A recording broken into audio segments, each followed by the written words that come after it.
नमस्कार। हमारे खास कार्यक्रम तरकश में आपका स्वागत है। तरकश में आज हमारे सवालों को तीरों का सामना कर रहे हैं ऐसे शख्स जिन्हें हरीश रावत सरकार में बहुत कद्दावर माना जाता है, यूं कहे कि उन्हें नंबर 2 माना जाता है।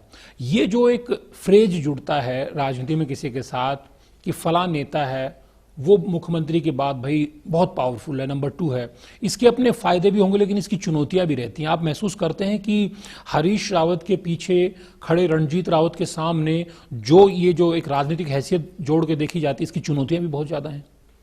देखिए, मैं इसमें कहना चाहूँगा, कोई भी व्यक्ति, कोई संस्था जब किसी चीज़ को टारगेट करती है तो वो पहली सुरक्षा दीवार को तोड़ती है।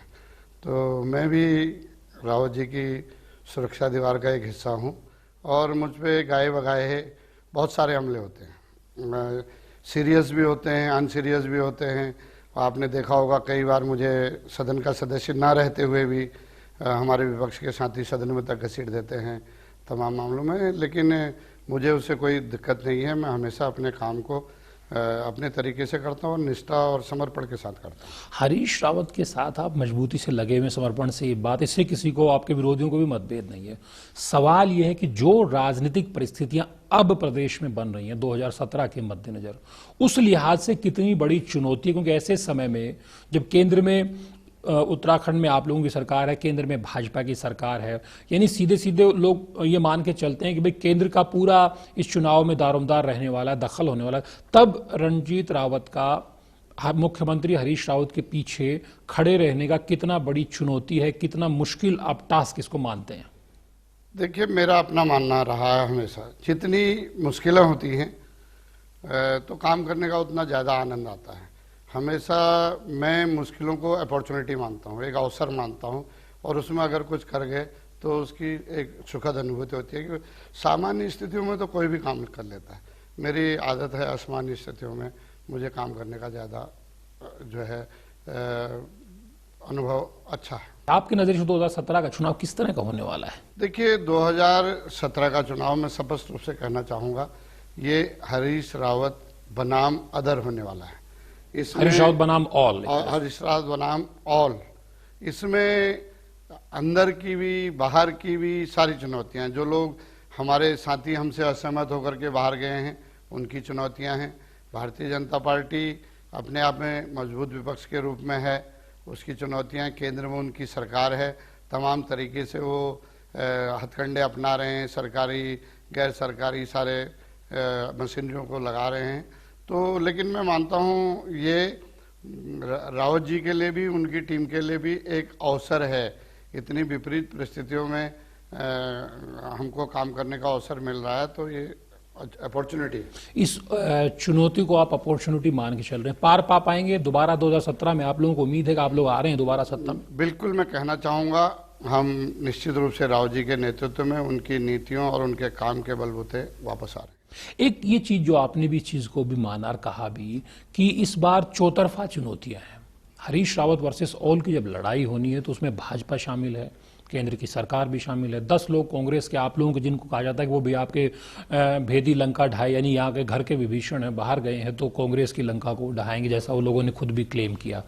उसके अलावा भी उन 10 लोगों के जाने के बाद भी कांग्रेस में भी जो डिसेंट वॉइस है वो शांत नहीं हुई है, वो भी चुनौती है। तो इस चुनौती से पार पाने की व्यूह रचना, रणनीति आप किस तरह से आप लोग बना रहे हैं? देखिए, मैं कहना चाहूँगा कि रावत जी को जो भी लोग समझते हैं या समझने की कोशिश करते हैं, वो जानते हैं कि उनके अंदर और उनकी टीम के अंदर लड़ने की अपार क्षमताएं हैं। अगर आप हरीश रावत जी के राजनीतिक उद्भव को देखेंगे, जिसमें उन्होंने राजनीति की शुरू की, उसी समय कांग्रेस में बहुत बड़ा जलजला सा आया। 77 का दौर भी उसी समय आया जब पूरा देश जनता पार्टी में हो गया था, जनता पार्टी की सरकार बनी थी देश में भी, प्रदेश में भी। उसके बाद वो 80 में सांसद बने, तो फिर 89 का दौर आया जब नारे लगे, राजा नहीं फकीर है, भारत की तकदीर है, विश्वनाथ प्रताप सिंह के लिए। उस दौर की राजनीति भी हरीश रावत जी ने की है। तो हमने वो दौर देखे हैं, उनमें हम उभर के आए हैं। और मैं कहना चाहूँगा, जिन परिस्थितियों में लोग घबरा के जिम्मेदारी छोड़ के भागते हैं या जिन परिस्थितियों में लोग हादसे के शिकार हो जाते हैं, हम उन परिस्थितियों में पले बढ़े।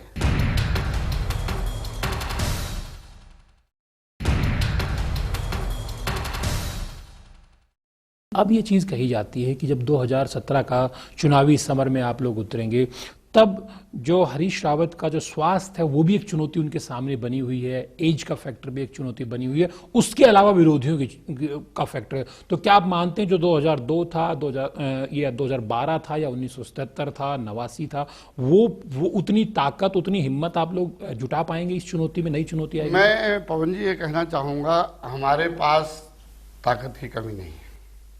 रावत जी का नेतृत्व ही एक इतनी बड़ी ताकत है जो हमको इतनी ऊर्जा देता है कि हम विपरीत से विपरीत परिस्थितियों में भी लड़ने को खड़े हो जाते हैं। और ऊपर से हमारे पास अनुभव है।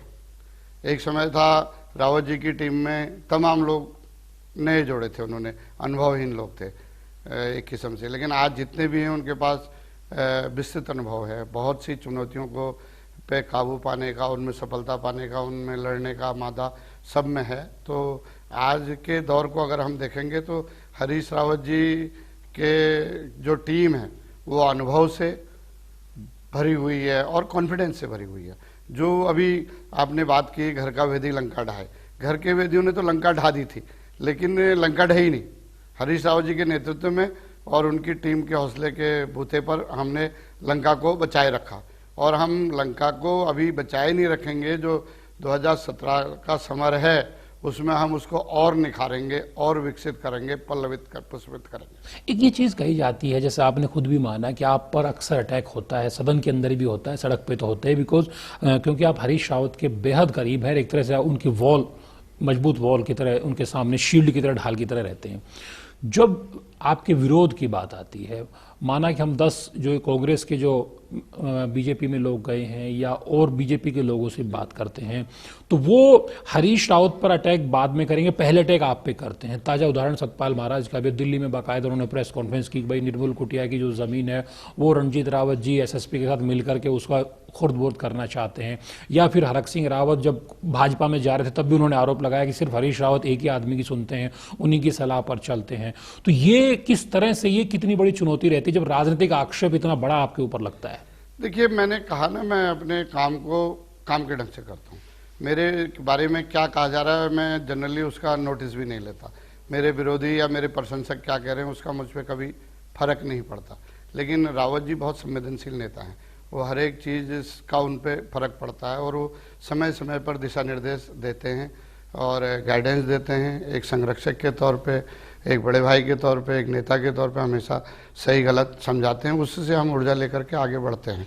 और मैंने जैसा कहा कि चुनौतियों को मैं अवसर मानता हूँ, चुनौतियाँ जितनी भी आएँ उनको अवसर मानता हूँ। जहाँ तक रही सतपाल महाराज की, हरक सिंह की या दूसरे विरोधियों की, तो मैंने आपसे कहा कि किसी भी महल में घुस करके राजा पर आक्रमण तो तभी होगा जब पहले चौकीदार को मारा जाएगा या महल की दीवार को तोड़ा जाएगा।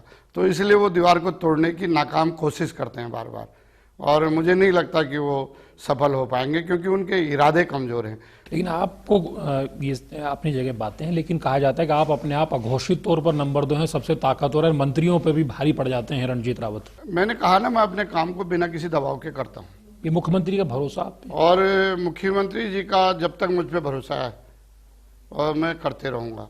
और वैसे भी मैंने उनको अपना आदर्श माना है, चुना है।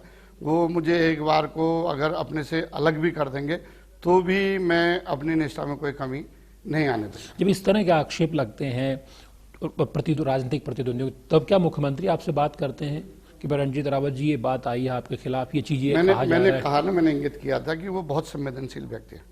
वो हर आलोचना को, हर प्रशंसा को बड़े गौर से समझते हैं और उस पर उनकी प्रतिक्रिया भी आती है और हम उससे ऊर्जा लेते हैं जो भी वो, और सीख लेते हैं।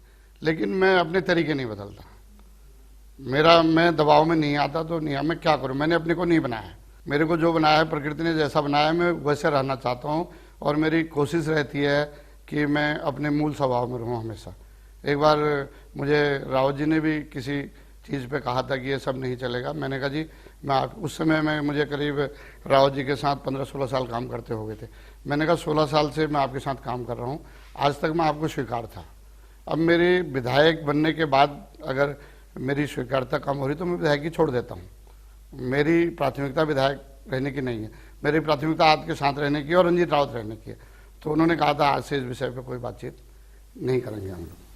ये जो कहा जाता है, जैसे हरक सिंह रावत ने भी कई बार इस चीज को कहा कि भाई वो मुख्यमंत्री सिर्फ रंजीत रावत की सुनते हैं, दूसरे लोग बोलते हैं। क्या ऐसा हुआ कि जो 10 लोग गए उसको लेकर कहीं इन लोगों ने भी विद इन द गवर्नमेंट मुख्यमंत्री के सामने कभी इस चीज को रखा था कि भाई रंजीत रावत को थोड़ा सा वो कंट्रोल करिए, वो हम लोगों को ज्यादा ओवर पावर या हम लोगों पर ज्यादा वो प्रभाव बना रहे हैं? इस तरह की भावना है। एक विज्ञापन आता था पहले कि मेरी इसकी साड़ी मेरी साड़ी से सफेद क्यों, ये वाली भावना है। बाकी मैं नहीं मानता जितने भी लोग गए मैंने कभी उनके मान सम्मान में, उनके काम में कभी दखल, उनकी कमी की हो, उनके मंत्रालय में कभी कोई दखल दिया हो। आज भी मंत्री आप पूछ सकते हैं, मैं किसी के मंत्रालय में कोई दखल नहीं देता। मैं सिर्फ उस काम को करता हूं जो मेरे नेता द्वारा मुझे बताया जाता है और आदेशित किया जाता है कि ये करना है। ये भी एक बात आती है कि अभी भी सरकार में जो एक दो मंत्री हैं वो खुल करके तो नहीं कहते, लेकिन कभी कभी सियासी गलियारों में चीज निकलती है कि फला मंत्री नाराज है, रंजीत रावत जी ने थोड़ा सा कुछ कर दिया, थोड़ा कह दिया, कुछ ऐसा कुछ है कि जो मंत्री अभी भी हैं, जो सीनियर मिनिस्टर। देखिए, मैंने पिछली बार भी कहा था, आपके तर्कस में ही कहा था कि मेरे कभी इस तरह की भावना नहीं रहती किसी के भी मान सम्मान में या किसी के अधिकार क्षेत्र में हस्तक्षेप करने की। और मैं मुख्यमंत्री के भी जो विभाग है उनमें भी हस्तक्षेप नहीं करता। मुख्यमंत्री जी जो चीज़ बताते हैं उसकी कंप्लाइंस करता हूं। और फिर भी मैं कहना चाहता हूं, आपके चैनल के माध्यम से कहना चाहता हूं, मेरे किसी कृत्य से, किसी एक्ट से किसी को ठेस पहुंचती हो तो उसके लिए मैं समझ चाहता हूं। बाकी मेरा उद्देश्य कोई उनको वो नहीं है। मेरा उद्देश्य तो एकमात्र है कि जो हरीश रावत जी हैं, हमारे मुख्यमंत्री हैं, हमारे नेता हैं, उनके द्वारा बताए गए टास्क को पूरा करना। ये जिस तरह से पिछले कुछ समय से कांग्रेस संगठन में और सरकार में कई मसलों पर जो अलग अलग विचार आते रहे, ऐसे समय में जब भाजपा पर्दाफाश रैली निकाल रही थी तब कांग्रेस में किशोर उपाध्याय का अपना एक अलग मत आता था, मुख्यमंत्री हरीश रावत का अपना एक अलग मत आता था। आपको लगता है कि इस तरह के मतांतर जो आते हैं, मतभेद सामने आते हैं, उससे कहीं ना कहीं जो कांग्रेस की जो स्ट्रेटजी है 2017 की, उस पर कहीं ना कहीं डेंट लगता है, कमजोर होती है? थोड़ा डेंट लगता है निश्चित। ऐसा नहीं है, कोई भी जब एक्ट होता है तो उसका प्रभाव आता है, उसकी क्रिया प्रतिक्रिया होती है। लेकिन मैं कहना चाहता हूँ, अगर लोग ठान लें कि एक व्यक्ति मेरा नेता है, उसके पीछे चलना है, एक पार्टी मेरी पार्टी है, जो आदेश देगी उसको करना है, तो कहीं कोई नहीं आएगा। जब हमारी महत्वाकांक्षाएं बहुत ज़्यादा हिलोरे मारने लगती हैं और हमें लगता है कि ये क्यों, मैं क्यों नहीं, तो इस तरह के जो विषम परिस्थितियां हैं पैदा होती हैं। कहा जाता है किशोर उपाध्याय राज्यसभा जाना चाह रहे थे, वो उनका नहीं हो पाया। फिर वो कह रहे हैं कि भाई मैं टिहरी मेरी परंपरागत सीट है, मैं वहां से लड़ना चाहता हूं। लेकिन उसमें भी चूंकि दिनेश धने एक कद्दावर मंत्री माने जाते हैं पीडीएफ कोटे से, हरीश रावत सरकार देखिए, इस विषय में मुझे कुछ नहीं कहना है।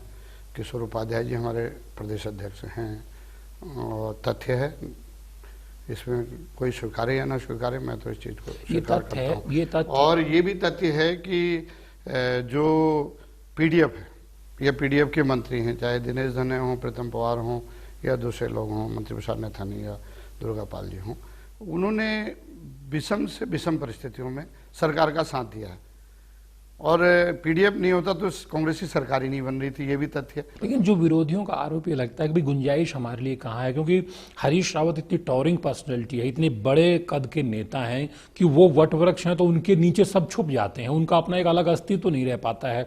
ऐसे में ये पीसीसी प्रेसिडेंट तक को अगर इतनी वहां पे बेचैनी महसूस हो रही है तो बाकी कांग्रेस के नेताओं को मैं कहना चाहता हूँ, धैर्य बहुत बड़ी चीज होती है। और हरीश रावत तो आज मुख्यमंत्री है ना।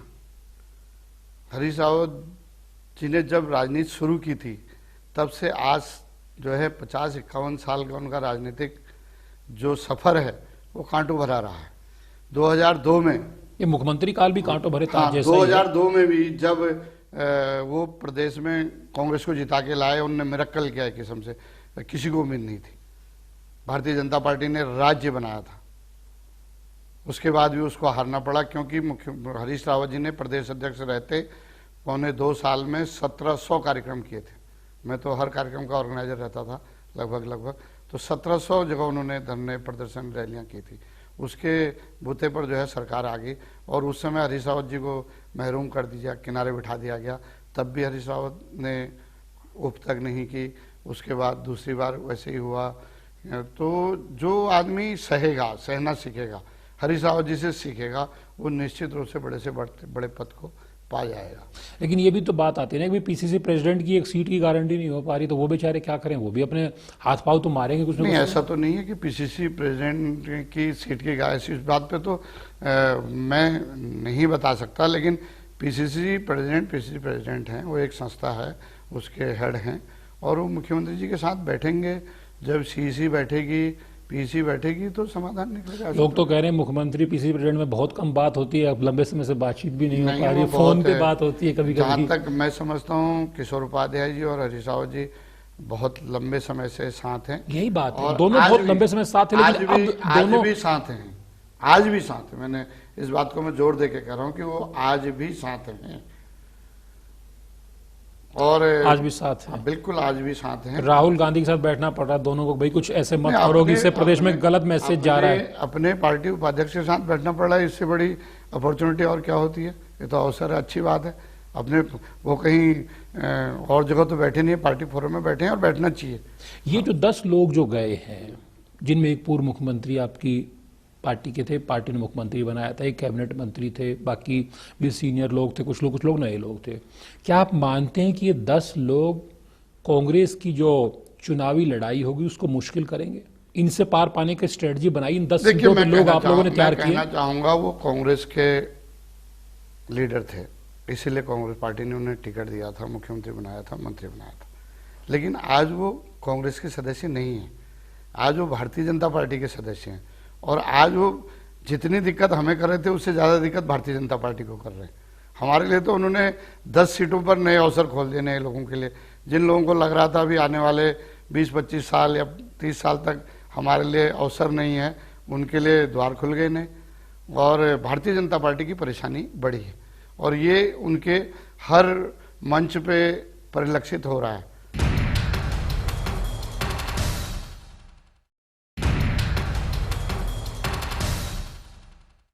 बीजेपी के साथ जो ये सही है कि बीजेपी एक जिस तरह हरीश रावत एक तरफ खड़े हैं, वैसा बीजेपी एक तरह से एक चेहरा अभी नहीं दे पा रही है। लेकिन बीजेपी की जो एडवांटेज उनको मिलता है वो ये मिलता है कि केंद्र में उनकी सरकार है, मजबूत उनका वहाँ पे नेतृत्व है, प्रधानमंत्री मोदी से लेकर राष्ट्रीय अध्यक्ष अमित शाह तक ये लोग काफ़ी रणनीतिकार भी हैं, इनका अपना एक प्रभाव है।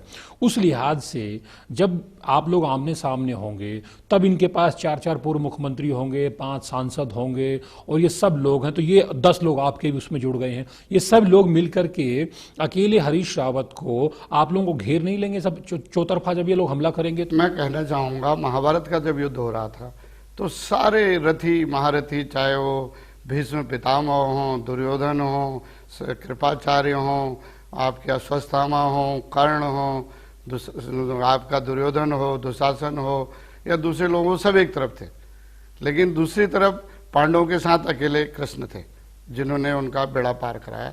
तो हमारे पास भी वो महाभारत रूपी रण में जो है हमारे पास हरीश रावत के रूप में कृष्ण हैं, और निश्चित रूप से विजय पाएंगे। लेकिन जो बीजेपी ने आपदा के मसले को थोड़ा सा कमजोर किया, थोड़ा उसको हल्के में रखा, लेकिन अब जो बीजेपी के जो नए जो हथियार है जो आप लोगों पे हमला बोल रहे हैं कि बार बार बीजेपी के हर मंच से 2 आरोप लगते हैं, खनन और आबकारी, यानी शराब के मसले पर और खनन के मसले पर भाजपा लगातार कांग्रेस को घेरती है। देखिए, भाजपा का जन्म हुआ आरएसएस से, और आरएसएस का जन्म हुआ हिटलर का एक संगठन था एसएस, उससे, और इनका फंडामेंटल रूल है, इनकी बिल्कुल मतलब एक मान्यता है कि एक झूठ को बोलो 100 बार बोलो, कम से कम सारे बोलो, जोर से बोलो, तो वो लोगों को सच लगने लगेगा।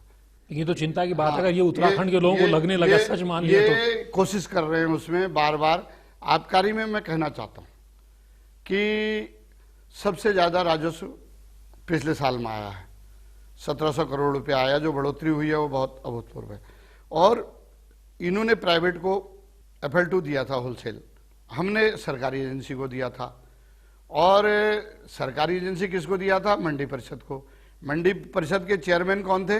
शैलेंद्र मोहन सिंघल, जो आज भारतीय जनता पार्टी में हैं। मंडी का विभागीय मंत्री कौन था? हरक सिंह रावत, जो आज भारतीय जनता पार्टी में है। नहीं, उन्होंने तो कहा, हरक सिंह रावत इस पे एक बार सफाई दी, भाई ये काम आप लोग ही कर रहे थे, उनको कोई इससे लेना देना नहीं रहता था। तो ये तो और बड़ा फेलियर है हरक सिंह का, जब वो मंत्री रहते अपने विभाग को नहीं चला सक रहे हैं, तो किस दावे के साथ प्रदेश को चलाने की बात कर रहे हैं लोगों से? एक विभागीय मंत्री जिसने शपथ ली है संविधान की, वो अपने विभाग को अगर नहीं चला सकता है तो वो प्रदेश को कहां से चलाएगा? उनका कहना है शराब के कारोबार में मेरा कोई लेना देना नहीं था। आज कहने से कुछ नहीं होगा, जो भी था उनका विभाग कर रहा था। मैं कहना चाहता हूं, इस बात को जोर दे के कहना चाहता हूं। उन्होंने कहा कि ये सब काम रणजीत रावत जी इस बार भी देखते थे। मैं इस बार भी कह रहा हूं कि हरीश रावत जी की सरकार द्वारा बनाई गई आबकारी पॉलिसी कहीं से कहीं तक गलत थी। वो अच्छी पॉलिसी है और मौका मिलेगा वो दोबारा आएगी। तो क्या आप लोग इसको सही से जनता के बीच रख नहीं पाए? लोगों में एक जुमला सा बना हुआ है कि भाई सबको डेनिस पीने पे मजबूर कर दिया, अच्छे ब्रांड थे उनको रोक दिया गया। ये जो मैंने चर्चा का विषय रहता है। मैंने इसके भी आंकड़े जुटाए हैं। हो सकता है लोग कह सकते हैं कि यहाँ हमने डेनिस पीने पे मजबूर कर दिया। आप पवन जी जरा दिल्ली के आंकड़े उठाइए। दिल्ली में सबसे ज्यादा बिकने वाला ब्रांड डेनिस है। क्या दिल्ली में भी हम ही बिकवा रहे हैं डेनिस को? जो चीप ब्रांड के आरोप लगा वो हैं, वो दिल्ली में डेनिस सबसे ज्यादा बिकती है, वहां पे मैकडोनल्ड नहीं बिकती। यहाँ एक कंपनी को फायदा पहुंचाने की कोशिश इनकी रही और बीच में राष्ट्रीय शासन ने उस नीति को बदल भी दिया। आज आप देखना इस साल कि राजस्व में निश्चित रूप से वो जो बढ़ोतरी पिछले साल थी वो नहीं आएगी। ये कहने की बात है। खनन की बात करते हैं, खनन राजस्व बढ़ रहा है और चोरों के खिलाफ चोरी कहीं नहीं रुकती। बैंक लूटते हैं, वो दिल्ली में भी लूट रहे हैं, जहां हाई सिक्योरिटी जोन है, तो मध्य प्रदेश में भी लूट रहे हैं, महाराष्ट्र में भी लूट रहे हैं। लेकिन जो मामले पकड़े गए हैं, सबसे ज्यादा कार्रवाइयां हुई हैं वो यहीं हुई हैं, उत्तराखंड में हुई हैं। और जो ये कहना चाहते हैं खनन, इनके हल्ले गुल्ले से एक फायदा क्या, राज्य को नुकसान जरूर हुआ है कि जो रेता बजरी लोगों को कम दाम पे मिल रहा था पहले, अब उसके दाम बढ़ गए हैं, लोगों को महंगा लेना पड़ रहा है। और बिना खनन के आप विकास की बात कैसे कर सकते हैं? इंफ्रास्ट्रक्चर के लिए मूलभूत ढांचागत सुविधाएं जो हमें जुटानी है, उसके लिए बिना रेते बजरी के हम काम नहीं कर सकते। अगर ये लोग चाहते हैं कि हम राजस्थान से या दूसरे प्रदेशों से इंपोर्ट करें और अपने मिनरल्स का इस्तेमाल ना करें, अपनी खनिज संपदा का इस्तेमाल न करें, तो दूसरी बात है। नहीं तो आप राजस्व के आंकड़े उठाए, राजस्व बढ़ा। अगर राजस्व आज बढ़ा है तो पहले चोरी हो रही थी। आप चुनाव लड़ रहे हैं, क्योंकि ये भी चर्चा रहती है कि रणजीत रावत का ये लग नहीं रहा है कि चुनाव लड़ेंगे कि नहीं लड़ेंगे, या पीछे से ही बैटिंग करेंगे या फ्रंट फुट पे आप चुनाव भी लड़ेंगे। मुझे जैसा पूरे क्षेत्र में मैंने एक बात कही पवन जी कि मैं कभी अपने लिए नहीं मांगता कुछ। मेरे को जैसा आदेश सल्ट रामनगर की जो बात चलती है पार्टी, और मुझे ऐसा कोई डर नहीं न। मैं तो गढ़वाल कुमाऊं भी नहीं मानता, क्योंकि मैं पहले से ही दुसांग में रहता हूँ। मेरे यहाँ मेरा पुराना गांव गढ़वाल में है, 5-6 पीढ़ी मेरे पूर्वज लोग गढ़वाल से आए। वैसे भी मेरे जो कॉन्स्टिट्यूंसी अभी तक सल्ट रही है उसमें 33% लोग गढ़वाली भाषी हैं, सारे रीति रिवाज गढ़वाली हैं। तो मुझे तो पार्टी जिस रूप में चाहेगी, मैं एक बार नहीं कई बार कह चुका हूँ, माननीय मुख्यमंत्री जी से कह चुका हूँ, प्रदेश अध्यक्ष जी से कह चुका हूँ कि वो जिस रूप में चाहे मैं अपनी सेवाएं देने को तैयार हूँ। कितनी सीटें आप लोग जीत रहे हैं? देखिए, मैं इस बात को नहीं कह सकता, लेकिन जितने सर्वे आ रहे हैं, जो आप लोग बता रहे हैं, मीडिया के लोग बता रहे हैं, कोई 45 से 50 बता रहा है, कोई 50 से 55 बता रहा है, लेकिन मुझे लगता है हम कंफर्टेबल मेजोरिटी में आएंगे।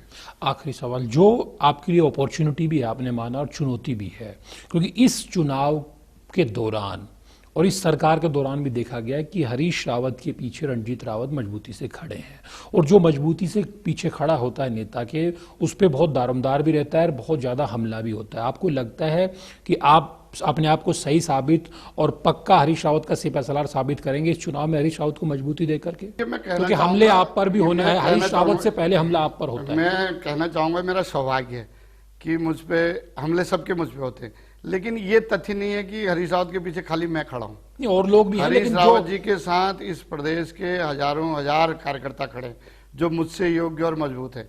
लेकिन मेरा सौभाग्य है कि मैं टारगेट होकर के लोगों की नजर में आ गया हूं। टारगेट हमेशा मुझे करते हैं। मैं आभारी हूं अपने उन विरोधियों का, मित्रों का, जो बार बार मुझे टारगेट करते हैं, और मैं अपना सौभाग्य मानूंगा कि मैं हरीश रावत जी के काम आ सकूं। हमसे बातचीत करने के लिए धन्यवाद। हर राजनीतिक दल में, हर सरकार में कोई ऐसा चेहरा या ऐसे चेहरे ज़रूर होते हैं जिन पर सरकार की भी नज़र इनायत होती है, सरकार का दारोमदार भी होता है, आम आदमी भी उसको फोकस करके देखता है।